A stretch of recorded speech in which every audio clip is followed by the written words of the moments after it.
selamat pagi, selamat berjumpa kembali dengan Ibu Hermin dalam pembelajaran hari ini. Bagaimana kabar anak-anak? Luar biasa, Ibu Hermin juga dalam keadaan sehat, dalam lindungan Tuhan. Baik anak-anak, sebelum kita mengawali pembelajaran kita hari ini, terlebih dahulu kita awali dengan berdoa bersama. Sikap hati, sikap doa yang baik. Demi nama Bapa dan Putra dan Roh Kudus. Amin. Selamat pagi Tuhan. Puji dan syukur kami haturkan kepadamu atas perlindungan-Mu sepanjang malam tadi, sehingga kami dapat istirahat dengan nyaman. Tuhan, sekarang kami akan belajar bersama Ibu Guru. Bimbing kami Tuhan, agar kami dapat memahami materi yang disampaikan Ibu Guru dengan baik. Amin. Demi nama Bapa dan Putra dan Roh Kudus. Amin. Baik anak-anak, sekarang kita akan belajar tema 1, hidup rukun, subtema 3, hidup rukun di sekolah, pembelajaran pertama atau ke-1. Jika anak-anak memperhatikan dengan sungguh-sungguh, maka setelah pembelajaran ini nanti anak-anak dapat mengidentifikasi dan membuat kalimat perintah. Yang kedua, dapat menggambar imajinatif. Nanti di sini gambarnya, sebagai tugas gambarnya akan Ibu Hermin siapkan dan anak-anak hanya mewarnai. Anak-anak juga dapat melakukan penjumlahan dua bilangan dengan teknik menyimpan, dengan cara bersusun panjang dan bersusun pendek dengan benar.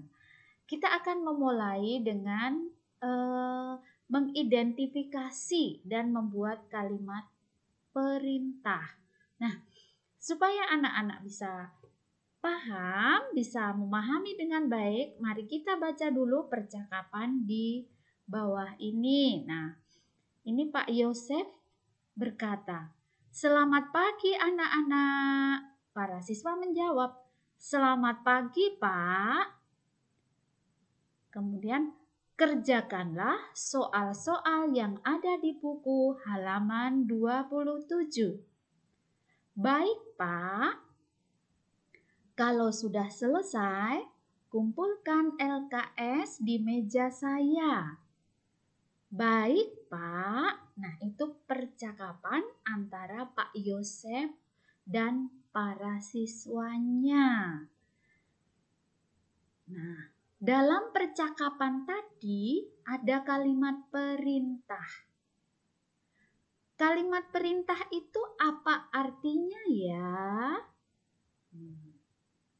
Kalimat perintah adalah kalimat yang digunakan untuk memerintah orang lain melakukan sesuatu. Ya, bisa untuk kita juga bisa untuk orang lain. Kemudian kalimat perintah biasanya ada kata perintah yang diakhiri dengan kata, dalam katanya itu ada ditambahkan atau diberi akhiran kan atau lah. Misalnya, ambilkan, buanglah, seperti itu. Jika kita menulis kalimat perintah, harus diakhiri dengan tanda seru. Tanda seperti ini namanya tanda seru. Jadi kalimat perintah, di akhir kalimat harus diberi tanda seru. Dan ada kata yang ditambahkan kan dan lah. Mengucapkan kalimat perintah harus dengan sopan. Bisa juga dilengkapi dengan kata tolong. Misalnya, tolong ambilkan pensilku ya. Tolong ambilkan pensilku ya. Nah, bacalah percakapan berikut ini yang tadi ya. Nah, Pak Yosef, selamat pagi anak-anak. Yang tadi, selamat pagi Pak. kerjakanlah soal-soal yang ada di buku halaman 27. Diulang ya yang tadi Ibu mau terangkan. Baik Pak, kalau sudah selesai kumpulkan LKS-nya di meja saya. Baik Pak, nah ini contoh, ini ada yang di Ibu Hermin beri garis bawah warna hijau. Ini kerjakanlah. Terus di belakang ada tanda seru. Yang bawah kumpulkan. Di belakang ada tanda seru. Berarti yang Ibu beri garis warna hijau ini adalah contoh kalimat perintah. Nah, dalam percakapan Pak Yosef dengan para siswanya ada 2 kalimat perintah nih.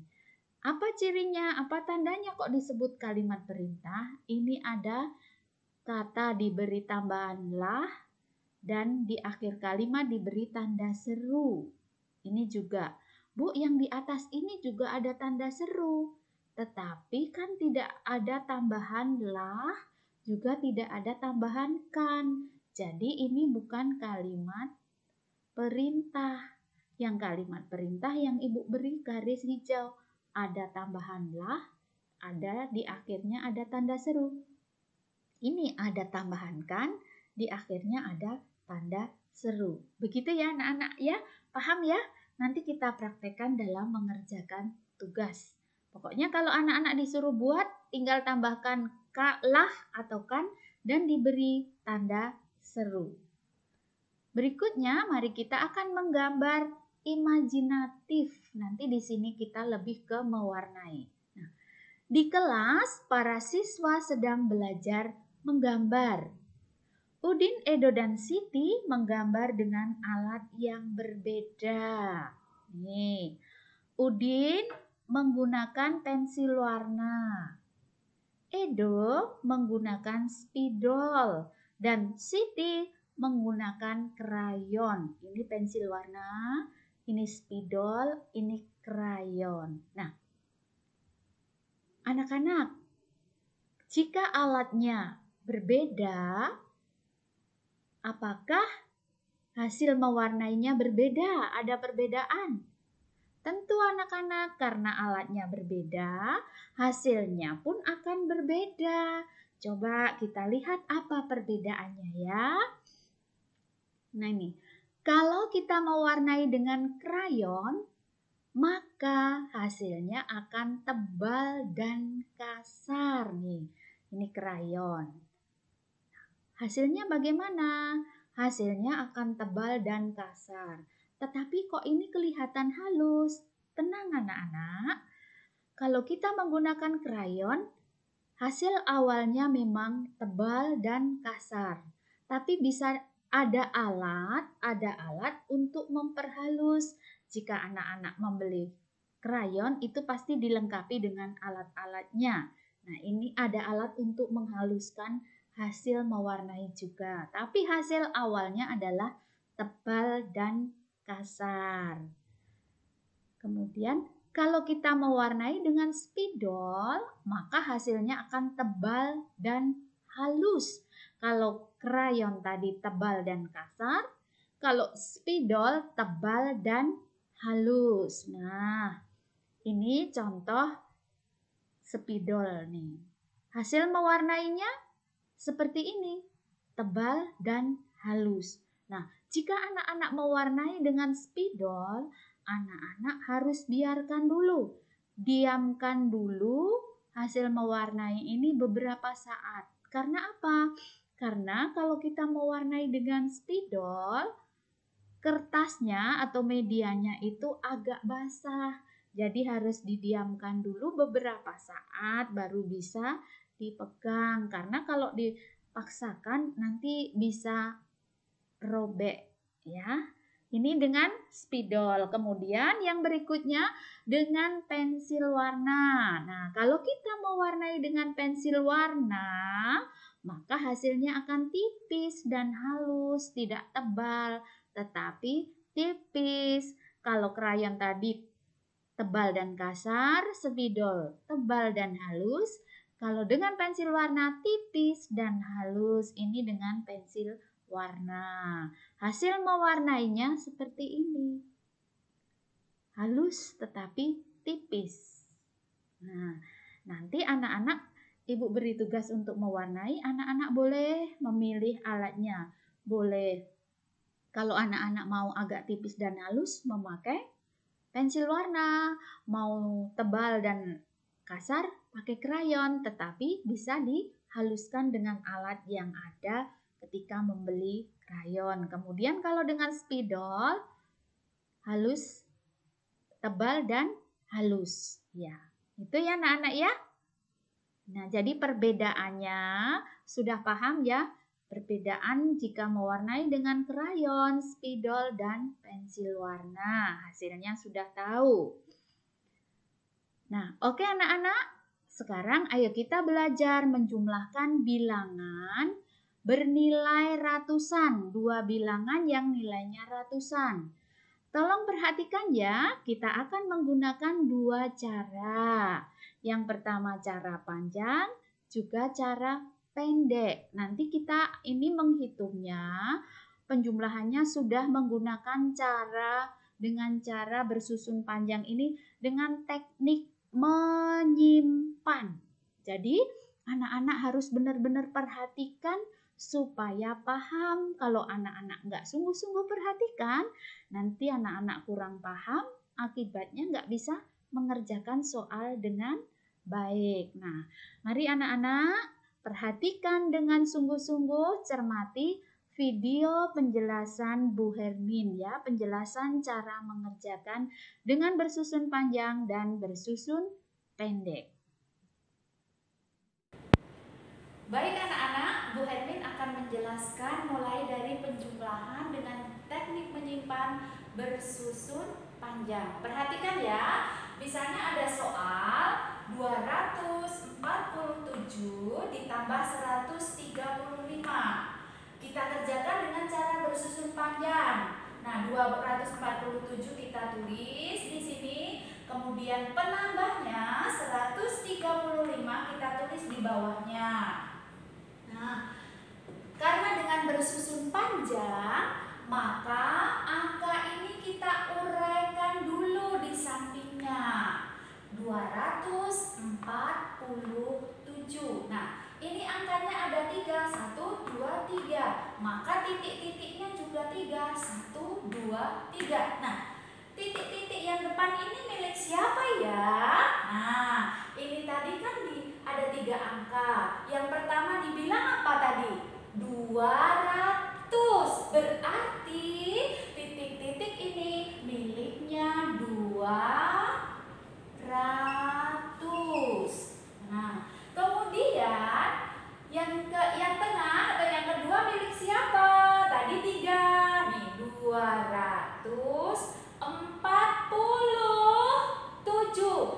40 berarti titik-titik yang kedua miliknya 40. Dan yang terakhir 247. Nah, aduh, tinta ibu kok habis ya? Nah, paham ya nak ya? Menguraikan yang pertama soal sekarang yang penambahnya sama. Ini milik siapa? Kita ucapkan siapa yang duluan tadi. 135. Pertama 100. Nah, berarti ini miliknya 135.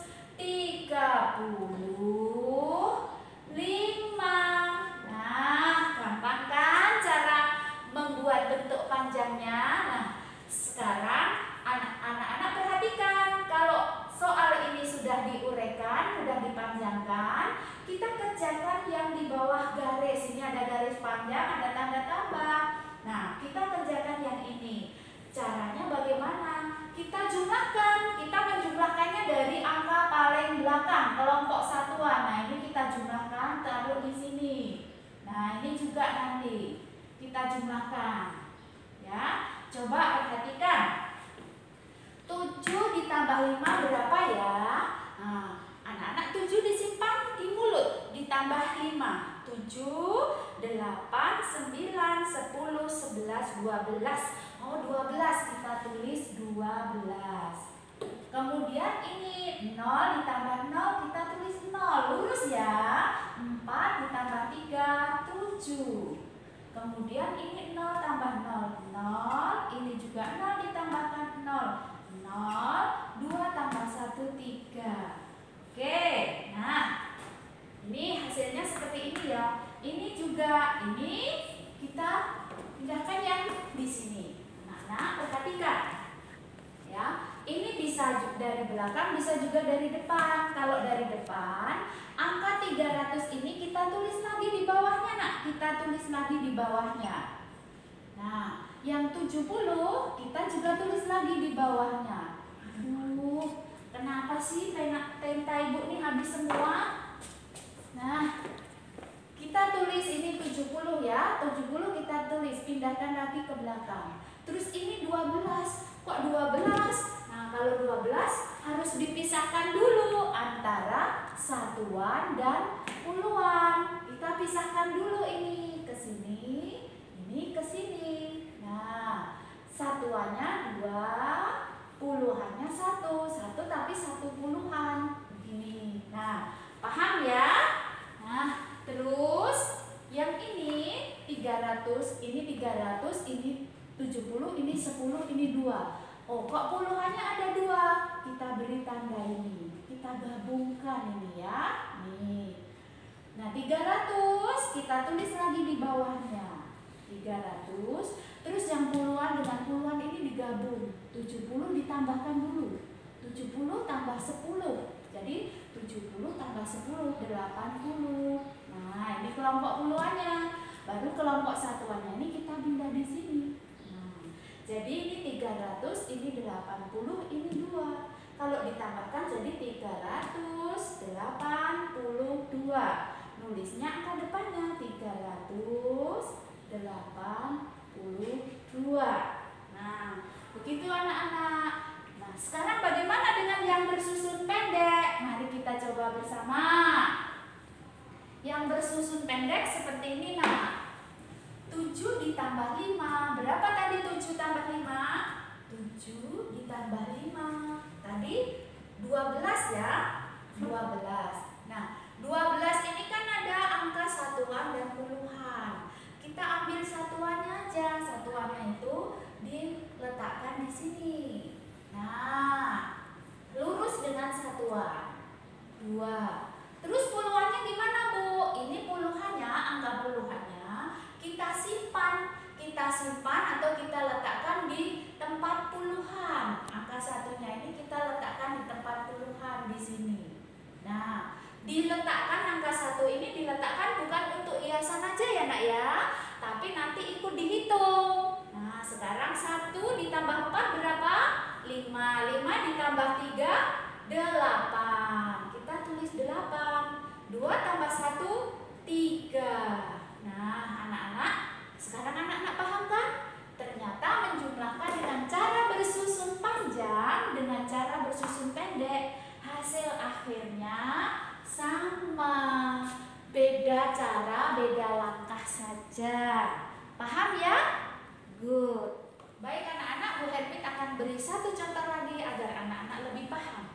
Ibu akan mulai dari bersusun panjang. Nih, soalnya 262 ditambah 153. Seperti tadi, 262 kita tulis di sini, penambahnya kita tulis di bawahnya. Kalau sudah kita uraikan. Nah, ini 262. Kita uraikan dari sini. 262.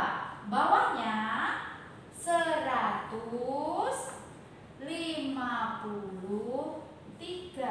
Selesai menguraikan. Kalau sudah, kita jumlahkan masing-masing ini. Kita jumlahkan, kita tulis di bawahnya. 2 ditambah 3, 5. Terus 0 ditambah 0, 6 ditambah 5. Berapa? 11. Ini 0 ditambah 0, 0 tambah 0, 0, 2 tambah 1, 3. Nah, jadi jadi 3. Di sini 300, sini 110, di sini 5. Kita kerjakan titik-titik bawahnya. 300 kita tulis ini, kita tulis lagi 300. Nah, ini 110. Kok ada ratusannya lagi, ada puluhannya lagi. Kita tulis di sini ya. 110. Kita tulis ratusannya dulu. 110. Nah, terus ini satuannya 5. Kita tulis di sini. Kita kerja bawahnya. Kok ratusannya ada 2? Berarti kita gabungkan. Yang ratusan ada 2 ini kita gabungkan. Diberi tanda kurung. Kenapa? Karena ini kelompok ratusan. Jadi hitungnya harus dengan ratusan juga. Nah, 300 ditambah 100. Di sini 400. Sini 10 kita tulis lagi di sini. Terus ini 5 kita tulis 5. Jadi 400 ditambah 10 ditambah 5 sama dengan 415. Jangan disebut 415 ya. Salah. Nanti 415. Nah, dari mana Bu ini 300 sama 100? Dari sini ini. 300-nya dari sini kita tulis lagi. 100-nya ini, 110 ini kan yang ratusan kita tulis di sini, yang puluhan kita tulis di sini. Nah, paham ya? Oke, kalau sudah mari kita kerjakan yang bersusun pendek. Oke, yang bersusun pendek ya. Nih, 2 ditambah 3. 2 tambah 3 berapa? 5 ya. Terus 6 tambah 5. 6 ditambah 5 berapa? Ada yang tahu? Iya, benar. 11. Nah, kita nulisnya hanya 1, 11. 11 ini yang kita hitung tadi puluhannya kan? Nah, 11 angka 1 yang depan kita tulis di sini. Ini 1. Kemudian yang 1 yang belakang ini kita tulis di tempat ratusan sini. Kenapa Bu kok satunya yang di belakang nggak tulis di puluhan? Kan yang di puluhannya sudah ditulis ini dari bawah di bawahnya. Maka ini kalau yang menyimpan puluhan letaknya di ratusan. Paham ya? Nah, kalau sudah angka 1 yang di atas ini ikut dijumlahkan. 1 tambah 2 berapa? 3. 3 tambah 1, 4. Nah, paham ya? Jadi hasilnya 415. Di sini juga 415. Ini apa Bu? Ini tuh nggak kepake. Ini hanya menjumlah tadi, yang nilai puluhan tadi, ya. Jadi sudah terbukti ya kalau dengan cara bersusun panjang atau dengan pendek itu hasilnya sama, yang beda langkah mengerjakannya. Oke? Sip. Nah, baik anak-anak, penjelasan tadi sudah selesai ya, videonya paham ya? Sekarang kita akan evaluasi, sedikit evaluasi. Apa itu evaluasi? Bu Hermin akan mengajak anak-anak ingin tahu apakah anak-anak benar-benar memperhatikan sehingga anak-anak paham. Kalau paham bisa menjawab pertanyaan ibu. Kalau tidak paham gimana? Kalau tidak paham anak-anak ulang kembali videonya supaya menjadi paham. Oke? Mari kita bersama-sama menjawab. Nomor 1, kalimat yang digunakan untuk memerintah orang lain melakukan sesuatu disebut kalimat titik-titik. Ayo disebut apa tadi? Siapa ingat kalau memerintahkan? Oh iya, bagus. Disebut kalimat perintah.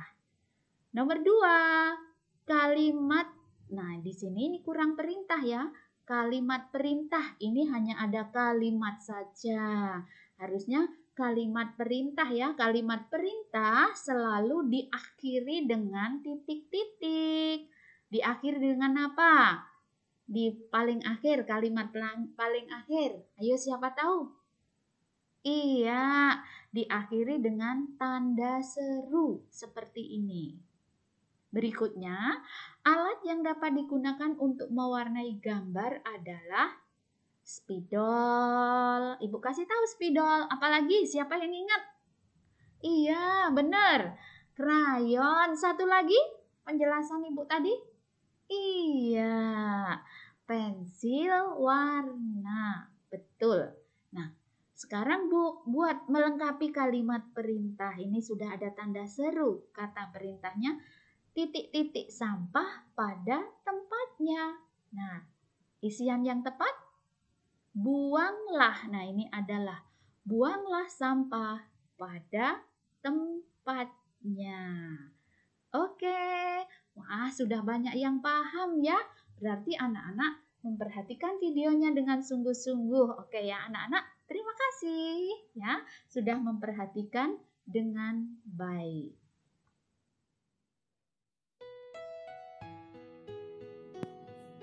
Baik anak-anak, pembelajaran hari ini sudah selesai. Mari kita bersama-sama akhiri pertemuan pada hari ini dengan berdoa bersama. Demi nama Bapa dan Putra dan Roh Kudus. Amin. Puji dan syukur kami haturkan kepadamu ya Tuhan, atas berkat-Mu, atas bimbingan-Mu pada siang hari ini, sehingga kami dapat belajar bersama Ibu Guru dengan baik. Tuhan, sekarang kami akan mengerjakan tugas-tugas yang diberikan Bu Guru. Bimbing kami Tuhan agar kami dapat mengerjakan dengan baik. Berkati juga kami beserta keluarga, juga Bapak Ibu Guru kami, agar kami selalu sehat. Terima kasih Tuhan, amin. Demi nama Bapa dan Putra dan Roh Kudus, amin.